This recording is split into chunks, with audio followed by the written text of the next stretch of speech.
কয় তারিখ? 8 তারিখ। এই মাসে একটা দিন আছে, যেই দিনটার নাম হচ্ছে আশুরা। আশুরা শব্দটি আরবি আশারা থেকে নিষ্পন্ন হয়েছে। আশারা মানে 10। মুহররম মাসের 10ম দিবসকে আশুরা বলা হয়। এই মাস অত্যন্ত দামি মাস, অত্যন্ত সম্মানিত মাস, অত্যন্ত বরকতের মাস, ফজিলতের মাস, সম্মানিত 4 মাসের একটি মাস। এই মুহররম মাসের তাৎপর্য এবং গুরুত্ব নিয়ে গত জুমে আমি আলোচনা করেছিলাম। আজকে আশুরার উপরে আলোচনা হবে ইনশাআল্লাহ। এই মাসের 10ম দিবসকে কি বলে? আশুরা বলে। আশুরার তাৎপর্য হচ্ছে আল্লাহ রাব্বুল আলামিন জালিম সরকার, স্বৈরাচার, পৃথিবীর শ্রেষ্ঠ মুনাফিক, পৃথিবীর শ্রেষ্ঠ স্বৈরাচার ফেরাউনের জুলুম নির্যাতন দেখে হযরতে মূসা আলাইহিস সালাতু ওয়াস সালাম এবং বনী ইসরাঈলকে আল্লাহ পাক মুক্ত করেছেন। জালিমের জুলুম থেকে, স্বৈরাচারের জুলুম থেকে এই মাসের 10ম তারিখে আশুরার দিনে বনী ইসরাঈল এবং মূসা আলাইহিস সালাতু ওয়াস সালামকে আল্লাহ পাক মুক্তি দান করেছেন। এটাই ছিল আশুরা মুহররম মাসের আসল ইতিহাস। এবং ফেরাউন তার সৈন্য সবাইকে সমুদ্রের মাঝে নিয়ে, লোহিত সাগরের মাঝে নিয়ে ডুবিয়ে ধ্বংস করেছেন। এটি হলো মুহররম মাসের আসল কাহিনী। আল্লাহ রাব্বুল আলামিন যার বর্ণনা হেদায়েতের সর্বশেষ ঐশী গ্রন্থ কোরআন কারীমের ভিতরে আলোচনা করেছেন। রব্বুল আলামিন বলেন, ওয়া ইয নাজ্জাইনাকুম মিন আলি ফিরআউনা ইয়াসুমুনাকুম সুআল আযাব ইউযাব্বিহুনা আবনাআকুম ওয়া ইয়াস্তাহয়ুনা নিসাআকুম ওয়া ফি যালিকুম বালাa'un মিন রাব্বিকুম আযীম। এই আয়াতে আল্লাহ পাক বলেন, পৃথিবীর মানুষ, তোমরা স্মরণ করো সেই সময়ের কাহিনী, সেই সময়ের কথা, যখন আল্লাহ রাব্বুল আলামিন বনী ইসরাঈলকে ফেরাউনের লোকদের গোলামি থেকে মুক্তি দিয়েছেন। যে ফেরাউন মূসা আলাইহিস সালাম বনী ইসরাঈলকে ভীষণভাবে শাস্তি দিয়েছিল, সুআল আযাব, ফেরাউন নিকৃষ্টতম শাস্তি দ্বারা যন্ত্রণা দিত। এবার তারা তোমাদের পুত্র সন্তানদের হত্যা করত। ওয়ায়াস্তাহয়ুনা নিসাআকুম, তারা তোমাদের মেয়েদেরকে জীবিত রাখত।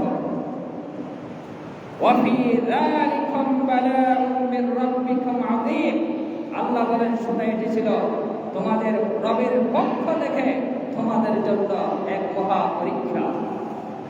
এটি তোমাদের জন্য পরীক্ষা ছিল। وَإِذْ فَرَقْنَا بِكُمُ الْبَحْرَ فَأَنْجَيْنَاكُمْ وَأَغْرَقْنَا آلَ فِرْعَوْنَ وَأَنْتُمْ تَنظُرُونَ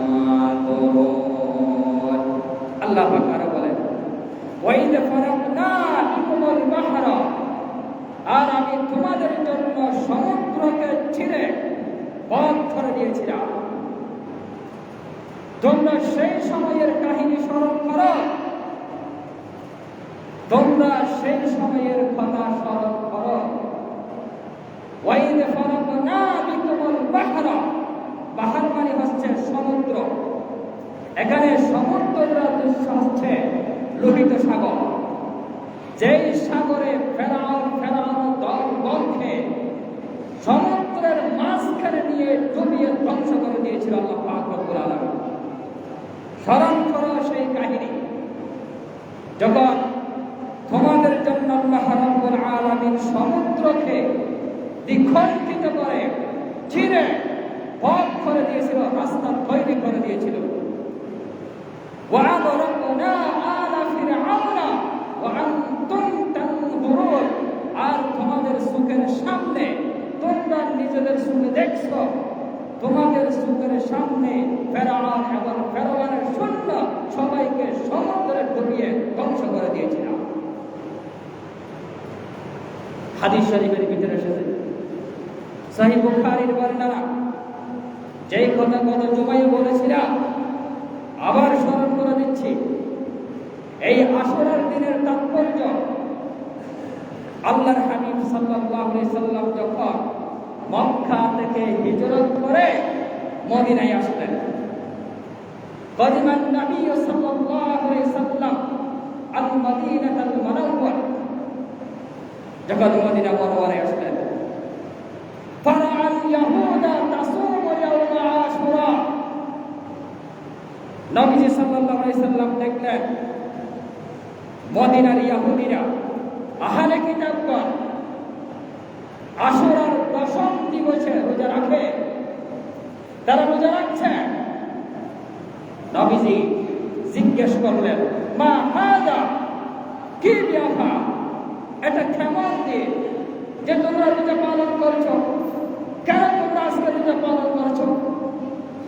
মদিনার ইহুদিরা জবাব দিলেন, হাদা ইয়াউমুন সালিহুন, এটি একটি উত্তম দিন, ভালো দিন।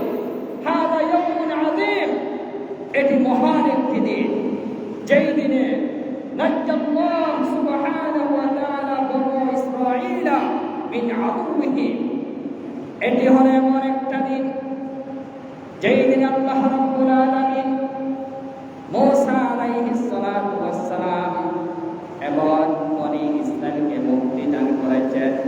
ফাসামা মূসা আলাইহিস সালাতু ওয়াস সালাম শুকরান লিনিমাতিল্লাহ, মূসা আলাইহিস সালাতু ওয়াস সালাম এই দিনে আল্লাহর শুকরিয়া আদায় করার জন্য রোজা রেখেছিল, এই জন্য আমরা রোজা রাখি।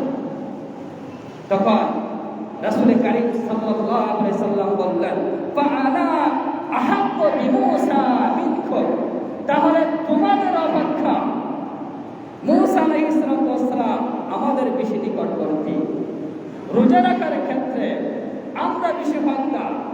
অতঃপর আল্লাহর হাবিব রোজা রাখলেন এবং রোজা রাখার জন্য নির্দেশ দেন। ফাসালা রাসূলুল্লাহ সাল্লাল্লাহু আলাইহি সাল্লাম ওয়া আমারা বিসিয়ামিহি, নবীজি নিজে রোজা রাখলেন আর সাহাবায়ে কেরামদেরকে রোজা রাখার জন্য পরামর্শ দিলেন। এখন সুতরাং এই হাদিস দ্বারা প্রমাণিত হলো যে এই মুহররম মাসের 10ম তারিখের অন্যতম আমল হলো রোজা রাখা। কি রাখা? রোজা রাখা। রোজা কখন রাখবেন? আজকে থেকে শুরু করবেন। আজকে 8 তারিখ, আগামীকাল 9 তারিখ, রোববার 10 তারিখ, 9 তারিখ 10 তারিখ রোজা রাখবেন, অথবা 10 তারিখ 11 তারিখ রোজা রাখবেন। এটাই ছিল আশুরার আসল কথা। সাহাবায়ে কেরাম প্রশ্ন করলেন, নবীজি,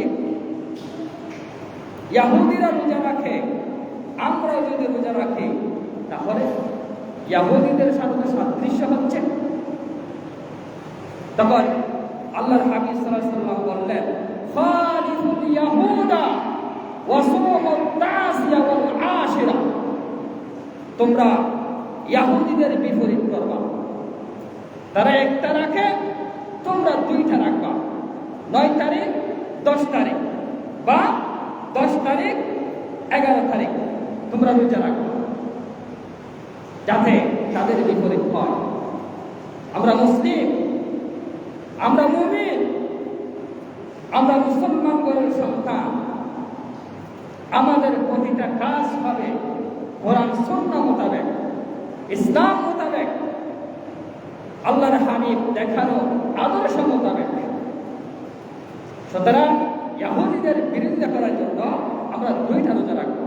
সম্মানিত মুসল্লিগণ, পর্দার ভিতরে অবস্থানরত আমার সম্মানিত মা বোনেরা, যদি পারেন এই মাসে 2টা রোজা রাখবেন। আজকে থেকে রোজা রাখা শুরু করবেন। 9 তারিখ, 10 তারিখ, 10 তারিখ, 11 তারিখ রোজা রাখবেন। এই রোজার অনেক ফজিলত, এই রোজার অনেক দাম। নবী সাল্লাল্লাহু আলাইহি ওয়াসাল্লাম বলেছেন, আফদালুস সিয়াম বা'দা রমজান শাহরুল্লাহিল মুহাররম। রমাদানের পরে সবচেয়ে গুরুত্বপূর্ণ ফজিলতপূর্ণ রোজা হলো এই মুহররম মাসের রোজা, আল্লাহর মাস মুহররম মাসের রোজা। ওয়া আফদালুস সালাত বা'দাল ফরিজা সালাতুল লাইল।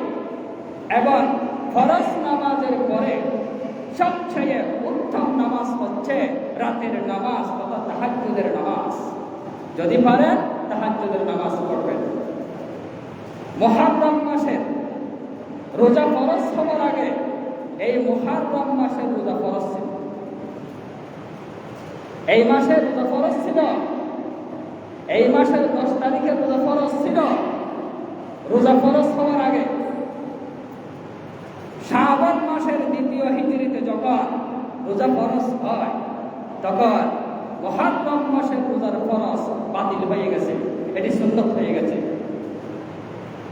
কিন্তু ফজিলত বেশি। হাদিস এসেছে, সিয়ামু ইয়াউমি আশুরা ইন্নী আহতাসিবু আলা আল্লাহ আন ইউকাফিরাস সানাতাল্লাতী ক্বাবলা। আল্লাহর হাবিব বিশ্বনবী মুহাম্মদ সাল্লাল্লাহু আলাইহি সাল্লাম বলেন, আমি আল্লাহর কাছে আশাবাদী তাতে আশুরার দিনের রোজা 1 বছরের পূর্বের 1 বছরের গুনাহের কাফারা হয়ে যাবে। সুবহানাল্লাহ। কোন বান্দা বান্দি যদি আশুরার দিনে রোজা রাখে, তার অতীত জীবনের পূর্ণ 1 বছর, পেছনের 1 বছরের পাপ, পিছনের 1 বছরের গুনাহ আল্লাহ পাক ক্ষমা করে দেবেন। সুবহানাল্লাহ। আমরা যদি পারি চেষ্টা করব এই 1টা দিন, 2টা দিন ইহুদীদের বিরোধিতা করার জন্য, 2টা রোজা রাখার জন্য আমরা চেষ্টা করব। মুহররম মাস অত্যন্ত দামি এবং বরকতপূর্ণ মাস। এই মাসের 10ম দিবসকে যে আশুরা বলা হয়, এর অন্যতম কারণ হচ্ছে আল্লাহ সুবহানাহু ওয়া তাআলা বড় বড় 10 জন নবীকে এই মাসে ফজিলত দান করেছেন। সুবহানাল্লাহ। আল্লামা ইমাম বদরুদ্দিন আইনি বুখারীর ব্যাখ্যা গ্রন্থ, বুখারী শরীফের ব্যাখ্যা গ্রন্থ উমদাতুল কারীতে লিখেছেন, উল্লেখ করেছেন যে আল্লাহ রাব্বুল আলামিন মুহররম মাসের 10 তারিখে 10 জন নবীকে শ্রেষ্ঠ দান করেছেন। সুবহানাল্লাহ। 1, মূসা আলাইহিস সালামকে শ্রেষ্ঠ দান করেছেন। মূসা আলাইহিস সালামকে বনি ইসরাঈলকে ফেরাউনের খবর থেকে, স্বৈরাচার নমরুদের শাসন থেকে, নমরুদের জুলুম নির্যাতন থেকে, নমরুদের খবর থেকে মুক্তি দান করেন। সুবহানাল্লাহ। 2 নম্বরে হযরত নূহ আলাইহিস সালামের নৌকা মুহররম মাসের 10 তারিখ জুদি পর্বতে গিয়ে অবস্থান করেন। এটি অনেক কাহিনী।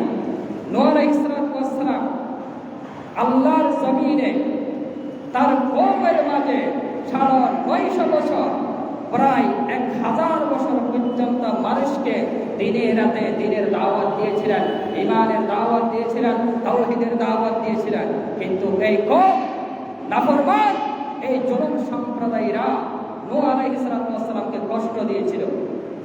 হযরত নূহ আলাইহিস সালাম কষ্ট সহ্য করতে না পারে আল্লাহ আল্লাহর কাছে বদদুয়া করে দিলেন, ইয়া রাব্বি লা তাদার আলাল আরদি মিনাল কাফিরিনা তাইয়ারা। আল্লাহ, তোমার এই জমিনে, এই ভূমিতে কোন কাফির সম্প্রদায়কে বেঁচে রাখিও না, সবাইকে ধ্বংস করে দাও। দাউতু কওমি লাইলান ওয়া নাহারা, আমি আমার সম্প্রদায়গণকে দিনে রাতে সারা 900 বছর পর্যন্ত দিনের দাওয়াত দিয়েছি, বিনিময়ে আমি কষ্ট পেয়েছি, অপমান পেয়েছি। তারা আমার জুলুম করেছে, নির্যাতন করেছে, তুমি তাদেরকে ধ্বংস করে দাও। আল্লাহ পাক নূহকে বললেন, নূহ ওয়াসনাইল ফুলকা, তুমি এমন একটা নৌকা তৈরি করো, সেই নৌকাতে যারা তোমার প্রতি ঈমান এনেছে, নূহের প্রতি ঈমান এনেছিল 40 জন পুরুষ, 40 জন নারী, মোট 80 জন। যখন আমার তুফান শুরু হবে, আমার আযাব আসবে, তখন তুমি তাদেরকে নৌকাতে নিয়ে আশ্রয় নিবে। যখন আল্লাহর আযাব আসছিল, তখন নূহ আলাইহিস সালাতু ওয়াস সালাম সেই নৌকাতে 40 জন পুরুষ, 40 জন নারীকে নৌকাতে নিয়ে রওনা দিয়েছিলেন। বিসমিল্লাহি মাজরাহা ওয়া মুরসাহা ইন্না রাব্বি লাগাফুরুর রহিম। নৌকা চলা আরম্ভ করে দিয়েছিলেন। এই নৌকা চলবে আল্লাহর নামে, এই নৌকা থাকবে আল্লাহর নামে। সুতরাং সেই নৌকা 40 দিন পর মুহররম মাসের 10 তারিখে জুরি পর্বতে গিয়ে পৌঁছেছিল, তাও এই মাসে। হযরত ইউনূস আলাইহিস সালাতু ওয়াস সালাম তার কওমের মাঝে দ্বীনের দাওয়াত দিয়েছিল। ইউনূস আলাইহিস সালাতু ওয়াস সালামকে তার কওমরা অত্যাচার করেছে, জুলুম করেছে, নির্যাতন করেছে। দাওয়াত দেওয়ার পরে তারা ঈমান আনে নাই, ইউনূস আলাইহিস সালাতু ওয়াস সালামকে বিশ্বাস করে নাই। হযরত ইউনূস আলাইহিস সালাতু ওয়াস সালাম তার কওমের মাঝে চ্যালেঞ্জ ছড়ে দিয়েছিলেন, তোমরা যদি ঈমান না আনো তাহলে তোমাদের উপর আল্লাহর গজব নাযিল হবে। এই কথা বলে ইউনূস আলাইহিস সালাতু ওয়াস সালাম আল্লাহর হুকুম না আসার আগে নিজস্ব মতামতে তিনি সেই গ্রাম ত্যাগ করে পালিয়ে গিয়েছিলেন। পালিয়ে যাওয়ার পরে ইউনূসের কওমরা সবাই মিলে আল্লাহর শাস্তি থেকে বাঁচার জন্য একটা খোলা ময়দানে গিয়ে আল্লাহর কাছে তওবা করেছিলেন। তওবার কারণে আযাব তাদের কাছ থেকে দূরে সরিয়ে দিয়েছিলেন। এখন ইউনূস নবীর কি হবে? ইউনূস আলাইহিস সালাতু ওয়াস সালাম যদি এখন কওমের কাছে ফিরে আসে, ইউনূসের কথা সত্য প্রমাণিত না হয়, তাহলে কওমের মাঝে সে মিথ্যা নবী হিসাবে সাব্যস্ত হবে। তাই ইউনূস আলাইহিস সালাতু ওয়াস সালাম আর কওমের কাছে ফিরে আসেন নাই, তিনি পালিয়ে গিয়েছিলেন। এক পর্যায়ে তার সামনে একটা মহা সমুদ্র পড়ে গেছে। তিনি চাচ্ছিলেন নৌকা করে ওই পারে চলে যাবেন। একজন মাঝি দেখলেন, সে একজন মাঝি যাত্রী নিয়ে আরোহণ করছে। ইউনূস আলাইহিস সালাম মাঝিকে ডেকে সেই নৌকার মধ্যে তিনি আরোহণ করেছেন। নৌকা যখন ঠিক মহা সমুদ্রের মাঝখানে গেল, নৌকা যাচ্ছে না, থেমে গেছে। তখন মাঝি বললেন, এই নৌকাতে এমন একটা গোলাম আছে, এমন একজন ব্যক্তি আছে, যেই ব্যক্তি মনিবের কথা না মানে পালিয়ে এসেছে, যার কারণে নৌকা সামনে যাচ্ছে না। সুতরাং সে কোন ব্যক্তি, তাড়াতাড়ি আমার নৌকা থেকে নেমে যাও। ইউনূস আলাইহিস সালাম হাত তোলেন, সেই মনিব হচ্ছে আমি। আমার আল্লাহর হুকুম না মেনে, আল্লাহর আদেশ ওহী না আসার আগে আমি আমার কওম, আমি আমার যে ইসলাম প্রচারের জায়গা থেকে সরিয়ে এসেছি। মাঝি বলে, না, কখনো সম্ভব নয়, সেটা আপনি হতে পারেন না, আপনি একজন আল্লাহর নবী। একে একে 3বার তিনি বললেন, আমিও সেই ব্যক্তি যে মনিবের কথা না মেনে পালিয়ে চলে এসেছি। এরপরে মাঝি বললেন, না, হবে না, এবার লটারি দিই। একে একে 3বার লটারি দিল। 3ও লটারি দিলে ইউনূস আলাইহিস সালাম নাম উঠে গেছে। তখন ইউনূস আলাইহিস সালাম স্বইচ্ছায় স্বজ্ঞানে মহা সমুদ্রে ঝাঁপ দিয়েছিলেন, নেমেছিলেন। বিশাল একটা মাছ এসে ইউনূস আলাইহিস সালামকে মাছে গিলে ফেলেছিল। এটা অনেক লম্বা কাহিনী। সেই মাছের পেট থেকে 40 দিন পরে মুহররম মাস, এই মাসের 10ম দিনে মুক্তি লাভ করেন। আমি এটাই বোঝাতে চাচ্ছি, মুহররম মাসের 10ম দিবসে আল্লাহ রাব্বুল আলামিন বড় বড় 10 জন নবীকে সম্মান দান করেছেন, শ্রেষ্ঠত্ব দান করেছেন। 3 নম্বরে হযরতে ঈসা আলাইহিস সালামকে আকাশে উঠিয়ে নিয়েছিলেন। হযরত ইয়াকুব আলাইহিস সালামের দৃষ্টি ফিরে পেয়েছে। হযরত ইউসুফ আলাইহিস সালাম তার বাবার সাথে 40 বছর পরে সাক্ষাৎ লাভ করেছেন। হযরত আইয়ুব আলাইহিস সালাম 18 বছর পর্যন্ত রোগে ভুগছিলেন, কুষ্ঠ রোগে। মুহররম মাসের 10ম দিবসে আল্লাহ রাব্বুল আলামিন আইয়ুব নবীকে মুক্তি দান করেন। এইভাবে 10 জন নবীকে শ্রেষ্ঠত্ব দান করেছেন এই মাসে। এই জন্য এই মাস অত্যন্ত দামি মাস, অত্যন্ত সম্মানিত মাস। এই মাসের আরেকটি করুণ কাহিনী হচ্ছে রক্তাক্ত কারবালা। এই যে কারবালা ফোরাত নদীর তীরে, কুফার দামেস্কে, ইরাকের কুফার ফোরাত নদীর তীরে কারবালার ময়দানে রাসূল করিম সাল্লাল্লাহু আলাইহি সাল্লামের দৌহিত্র ইমাম হুসাইন রাদিয়াল্লাহু তাআলা সহ তার পরিবারের 71 বা 72 জন মানুষকে নির্মমভাবে কুখ্যাত ইয়াজিদ শহীদ করেছেন। শাহাদাতে কারবালা মাস, এই মাসে ইমাম হুসাইনকে শহীদ করা হয়েছে। কিন্তু মুহররম মাস মানে শুধু কারবালা এমনটা নয়। মুহররম মাস এই কারবালা সংঘটিত হয়েছে আল্লাহর হাবিব মুহাম্মদ সাল্লাল্লাহু আলাইহি সাল্লামের ইন্তেকালের 50 বছর পরে 61 হিজরিতে কারবালা সংঘটিত হয়। কিন্তু আশুরা সৃষ্টির শুরু থেকে, আবহমান কাল থেকে, ইসলাম আবির্ভাব হওয়ার পূর্ব থেকে এই আশুরা পালিত হয়ে আসছে। সুতরাং আমরা মুহররম মাসের তাৎপর্য, গুরুত্ব বুঝে আমল করার জন্য তৌফিক আল্লাহ পাক তৌফিক দান করুন। হাদা মা ইনদি ওয়াল ইলমু বিল্লাহ।